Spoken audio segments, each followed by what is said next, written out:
Meeting ہوئی ہے NCC کی, اور یہ میٹنگ کا مقصد یہ تھا کہ جو کرونا وائرس کے جو کووڈ-19 کے کیسز بڑھتے جا رہے تھے ان کے اوپر پورا جائزہ لیا گیا کہ یہ جو ہمارا ایک دوسری ہم دیکھ رہے ہیں سیکنڈ ویو آ رہا ہے, ساری دنیا میں ایک سیکنڈ ویو آ رہا ہے, ساری دنیا کے اندر اور خاص طور پہ یورپ میں, امریکہ میں تیزی سے کیسز, اور بلکہ جو پہلے جتنے کیسز تھے اس سے بھی زیادہ بڑھ گئے ہیں. امریکہ میں جو پہلی پیک تھی اس سے زیادہ کیسز بڑھ گئے ہیں, اور انگلینڈ میں بھی یہ دیکھ رہے ہیں, اور پھر ادھر لاک ڈاؤن شروع ہو گئے ہیں. انہوں نے اپنی جس طرح پہلے لاک ڈاؤن بند کیا تھا اپنا ملک, پھر سے اب وہ لاک ڈاؤن کی طرف چلے گئے ہیں. تو ہم دیکھ رہے تھے کہ ہماری کس طرح کے ہمارے جو کیسز کی مقدار صوبوں میں کس طرح چل رہی تھی. تو میں آپ کے سامنے آج پہلے تو یہ کہنا چاہتا ہوں کہ اللہ نے ہمارے اوپر خاص کرم کیا تھا. ہم بڑے خوش قسمت ملک ہیں. ہم اپنے ہمسائے کو دیکھ لیں, ایران کو دیکھ لیں, اور پھر ہندوستان کو دیکھ لیں, تو پاکستان کے اوپر اللہ نے خاص کرم کیا تھا. ہم بالکل بچ گئے جو کہ کرونا وائرس نے جس طرح تباہی باقی ملکوں میں اور ہمارے ہمسایوں میں مچائی تھی. ہمارے اللہ کا کرم ہے کہ اموات سے بھی یہ ملک بچ گیا, اور دوسری چیز ہم نے اپنی جو اکانومی تھی, جو ہماری معیشت تھی, اس کو بھی ہم نے بچا لیا بنسبت کہ باقی ملکوں میں جو ہو رہا ہے. حالانکہ جو سروس سیکٹر تھا اس کو بہت نقصان پہنچا, جو ٹورزم تھی, جو شادی ہال تھے, جو ریسٹورنٹس تھے, یہ بہت بڑا ایک سیکٹر ہے. تو اس کو جب ہم نے اکانومی بند کی تو ان کو بڑا نقصان پہنچا تھا. تو اس کے باوجود پاکستان باقی ملکوں کے مقابلے میں بہت بہتر نکلا, یہ جو پہلا ہمارا ویو آیا تھا. لیکن آج مجھے افسوس سے کہنا پڑتا ہے کہ ہم نے یہ دیکھا ہے کہ 4 گنا ہمارے کیسز بڑھ گئے ہیں پچھلے 10 دن 2 ہفتے میں. 4 گنا کیسز بڑھ چکے ہیں. ہماری جدھر 6-7 دن میں اموات ہو رہی تھیں, اب وہ 25 پہ پہنچ چکی ہیں. اور ہمیں خطرہ یہ اب ہے کہ اگر ہم نے SOPs یعنی کہ اگر ہم نے احتیاط نہ کیا تو ہمیں یہ ڈر یہ ہے کہ ہمارے ہسپتالوں کے اندر جس تیزی سے اب مریض جا رہے ہیں ہاسپٹل میں, اسی طرح اگر ہم نے احتیاط نہ کی تو ہمارے ہاسپٹلس میں وہ حال ہوگا جو جون میں ایک دفعہ ہوا تھا کہ ہمارے سارے بڑے بڑے شہروں کے ہسپتال بھر چکے تھے مریضوں سے.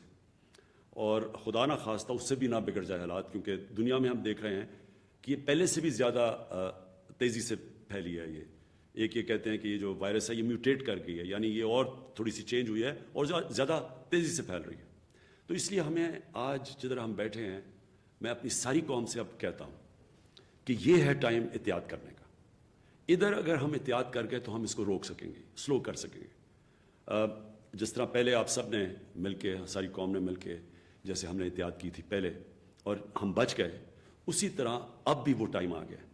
اگر SOPs, نمبر 1 SOPs یہ ہے کہ یہ جو ماسک ہے یہ سب سے آسان چیز ہے. پبلک میں جدھر بھی لوگ جمع ہوں ادھر اگر یہ ماسک پہن لے, ہم سب ماسک پہن لیں, اس سے ساری دنیا کا تجربہ یہ ہے کہ بہت کم کیسز پھیلتے ہیں. یعنی آپ اس کی جو پھیل ہے, جو جس ریٹ پہ یہ پھیلتی ہے وبا, وہ بڑا سلو ڈاؤن ہو جاتی ہے. ہم نے صرف اس کو سلو ڈاؤن کرنا ہے. پھیلنی تو اس نے ہے, لیکن اگر ہم اس کی رفتار آہستہ کر دیں, سلو کر دیں, تو اس سے ہوگا کیا کہ ہمارے ہسپتالوں پہ پریشر نہیں پڑے گا. ہمیں اصل مسئلہ یہ ہے کہ اگر ہسپتالوں پہ پریشر پڑ گیا اور سارے بھر گئے اور وہاں پر ہمارے ڈاکٹرز ہیں, نرسز ہیں, ان کے اوپر پریشر پڑ گیا جو ایک دفعہ جون میں پڑا تھا, تو پھر مشکلات کا ہمیں سامنا کرنا پڑے گا. اور خدا نہ خواستہ وہ حالات ہم نے دیکھے ہیں جو باقی دنیا میں ہم دیکھ رہے ہیں, یورپ میں اور یہ جو ہندوستان میں ہوا. اس لیے تو ہم نے آج کئی فیصلے کیے ہیں, اور میں چاہتا ہوں کہ آپ سب سمجھ جائیں کہ یہ ہے ٹائم ان فیصلوں کا اور ان فیصلوں پہ عمل کرنے کا. یہ صرف اور صرف ہم کامیاب پہلے ہوئے تھے کیونکہ قوم نے ہمارا پورا ساتھ دیا تھا. گورنمنٹ اور قوم نے مل کے مقابلہ کیا تھا, اور اللہ کا شکر ہے ہم بچ گئے تھے. تو اب وہی ٹائم آ گیا. آپ سب نے آنے والے دنوں میں وہی احتیاط کرنی ہے. تو نمبر 1 تو میں یہ ماسک, یہ جتنا بھی جدھر بھی پبلک میں نکلے یہ ماسک پہنے. نمبر 2 کہ ہمیں پتہ ہے کہ یہ جو کووڈ-19 یہ جو وبا ہے یہ پھیلتی ادھر ہے جدھر لوگ قریب قریب آ جائیں, اور کیونکہ جتنے زیادہ لوگ قریب کھڑے ہو جاتے ہیں اتنی تیزی سے پھیلتی ہے. تو ایک تو اس سے کافی فرق پڑ جاتا ہے. لیکن اب ہم نے کوشش پوری کرنی ہے کہ ہم کوئی ایسی چیز نہ کریں جدھر کہ زیادہ لوگ مجمع جدھر ہوں. اب یہ بھی ہم نے سمجھنا ہے کہ ہم نے اپنی معیشت کو بچانا ہے. ہمیں یہ پتہ ہے کہ مثلا ہندوستان میں بہت بڑا ان کا نقصان ہوا جس طرح کا انہوں نے لاک ڈاؤن لگایا, کیونکہ جیسے لاک ڈاؤن ہوتا ہے سب کچھ بند ہو جاتا ہے, تو اس سے ابھی تک وہ نہیں نکل پا رہے. ہم جلدی نکل چکے تھے کیونکہ ہم نے پہلے احتیاط اچھی کی, اور پھر ہم نے جب کھولنا شروع کیا تو لوگوں نے ایس او پیز پہ عمل کیا, عوام نے اس کے پر عمل کیا. سب سے بڑی مثال یہ ہے کہ ساری دنیا نے اپنی رمضان کے اندر مسجدیں بند کر دی سوائے پاکستان. واحد پاکستان ساری دنیا میں مسلمان ملک تھا جس نے اپنی مسجدیں کھولی رکھی, اور مسجدوں سے یہ نہیں پھیلی. وہ کیوں نہیں پھیلی؟ کیونکہ ہماری مسجدوں میں ہمارے امام مسجد تھے, ہمارے علماء تھے, ان سب نے یہ کہا کہ ایس او پیز فالو کرو, سوشل ڈسٹینس یعنی فاصلے پیدا کر کے, اور ساتھ لوگوں نے یہ ماسک پہنے, تو ہم بچ گئے اس سے, اور ہم نے اپنی مسجدیں بھی بند نہیں کی. یہ وہی ٹائم آ گیا, مسجدوں میں پھر سے ہمیں ایس او پیز وہی جو رمضان میں کیا تھا. اس کے بعد فیکٹریز میں, کیونکہ ہم نہیں چاہتے کہ کوئی چیز جس سے لوگوں کا روزگار متاثر ہوتا ہے وہ ہم کوئی ایسی چیز نہ کریں کہ لوگوں کا روزگار نہ متاثر ہو. لہٰذا فیکٹریز, دکانیں بالکل ہم نے بند نہیں کرنی, لیکن ان فیکٹریز اور ان دکانوں اور ان کاروبار میں آپ نے ایس او پیز فالو کرنی ہے. ہم گورنمنٹ پوری طرح آپ کو دیکھ رہی ہوگی. میں اپنی جو والنٹری فورس ہے ٹائیگر فورس, میں چاہوں گا کہ وہ اپنے موبائل فون کے ذریعے ہمیں بتاتے رہیں کون ایس او پیز پہ فالو کر رہا ہے کون نہیں, بلکہ میں عوام کو کہوں گا, کیونکہ اصل میں تو نقصان ساری قوم کو ہوگا, کوئی کسی شخصیت کو تو نہیں ہوگا, گورنمنٹ کو تو نہیں ہوگا, سارے قوم کو نقصان ہوگا. اس لیے سب نے اس کے اوپر عمل کرنا ہے.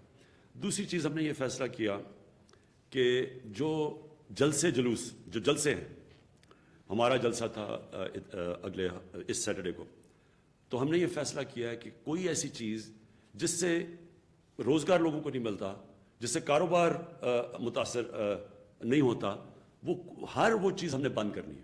تو نمبر 1 تو یہ کہ ہم نے سارے ملک میں جلسے ختم کر دیے, اپنا بھی ختم کر دیا, اور ہم سب کو بھی کہیں گے, کیونکہ وہ ایک ایسی جگہ جدھر سب سے تیزی سے پھیلتی ہے وائرس. ابھی ہمیں گلگت بلتستان سے جو ابھی ان کے چیف منسٹر نے ہمیں بتایا کہ یہ جو ان کی جو الیکشن کیمپین ہوئی ہے اس کے بعد بڑی تیزی سے بڑھ گئی ہے وہاں کرونا وائرس. دوسری چیز ہم نے فیصلہ کیا کہ شادی ہال, ہم چاہتے ہیں کہ باہر شادیاں ہوں, کیونکہ جب آپ کمرے کے اندر اور زیادہ لوگ ہوتے ہیں تو اس سے بڑی تیزی سے وہاں شادی ہال میں ہم نے جتنی بھی اپنی ٹیسٹنگ کی ہے اس میں سے زیادہ تیزی سے پھیلتی ہے.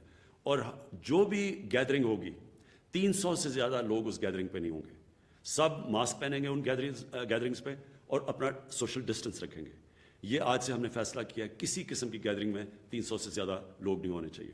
اگر شادی ہال بھی ہیں تو 300 سے زیادہ لوگ نہیں, اور ہم زیادہ تر چاہیں گے باہر ہو.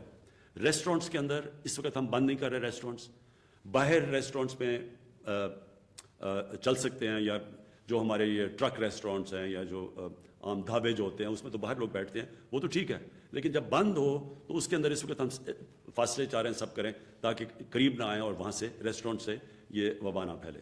اسکولوں کا ہم نے فیصلہ کیا کہ ہم ایک ہفتہ اور دیکھ رہے ہیں. ابھی ہم ٹیسٹ کر رہے ہیں اسکولوں کے اندر جب سے اسکول کھلے ہیں کہ وہاں کتنی پھیل رہی ہے, تو ایک ہفتہ ہم اور دیکھ رہے ہیں, اور اگر ہم نے یہ دیکھا کہ اسکولوں کے اندر سے پھیل رہی ہے تو پھر ہم زیادہ سردیوں کی چھٹیاں دے دیں گے, اور گرمیوں میں چھٹی کم کر دیں گے, یعنی گرمیوں کی صرف 1 مہینے کی چھٹی کر دیں گے اور سردیوں کی بڑھا دیں گے. وہ اگلے ہفتے انشاءاللہ ہم فیصلہ کریں گے 1 ہفتے کے بعد کہ کیا اگر اس سے بڑھ رہی ہے یا نہیں بڑھ رہی. آپ سے اس کے علاوہ آخر میں پھر سے یہ آپ سے کہنا چاہتا ہوں کہ یہ بڑا اس ملک کے لیے امتحان ہے, ساری دنیا کے لیے امتحان ہے, اور اگر ہم سب نے مل کے یہ جو اب وقت آ رہا ہے, یہ سردیاں آ رہی ہیں, جس طرح ہم نے پہلے ایک قوم نے مل کے احتیاط کی تھی, ایس او پیز کے اوپر چلے تھے, اگر ہم پھر کر گئے تو انشاءاللہ ہم اپنے لوگوں کی جانیں بھی بچا لیں گے اور اپنے کاروبار اور اپنی معیشت کو بھی بچا لیں گے تاکہ بے روزگاری بھی نہ بڑھے پاکستان میں. شکریہ.